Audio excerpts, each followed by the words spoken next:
साथियों, आप में से कई लोगों को पता होगा कि जो हमारा सूचना का अधिकार, जो राइट टू इंफॉर्मेशन एक्ट है, वो संशोधित कर दिया गया है और बहुत ही बुरी तरीके से उसको कमज़ोर करने की लगातार कोशिश चल रही है केंद्र सरकार की।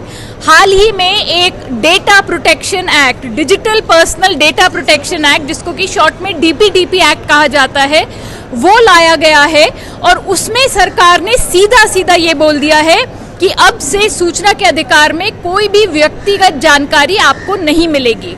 आरटीआई कानून में पहले से ही व्यक्तिगत जानकारी को देखते हुए ध्यान दिया गया था, जिसमें कि ये लिखा हुआ था कि यदि कोई भी ऐसी व्यक्तिगत जानकारी हो जिसका जनहित से कुछ लेना देना ना हो या पब्लिक एक्टिविटी से कोई रिलेशन ना हो या ऐसी जानकारी जिससे किसी की निजता को ठोस पहुंचेगा, वैसी जानकारी नहीं मिल सकती थी, लेकिन बाकी सारी जानकारी मिल सकती थी।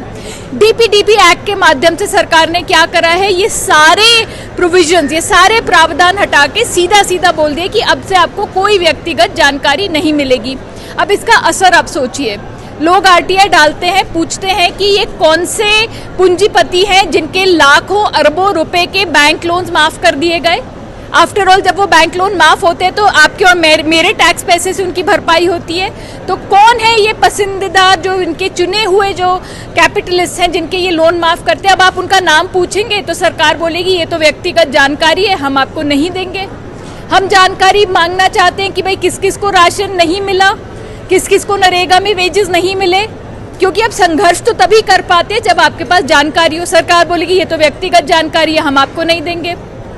आरटीआई में लोग पूछते हैं कि हमें जजेस की, हमें सरकारी नौकरों की, हमें पब्लिक सर्वेंट्स की संपत्ति का ब्यौरा दीजिए। भाई कितना पैसा है, कितनी ज़मीन है, कितनी गाड़ियां हैं? कहीं ऐसा तो नहीं है कि जो उनके नॉन सोर्सेज ऑफ इनकम है उससे बहुत ज़्यादा उनके पास संपत्ति है? कल को आपको बोला जाएगा कि आपको संपत्ति का ब्यौरा नहीं मिलेगा।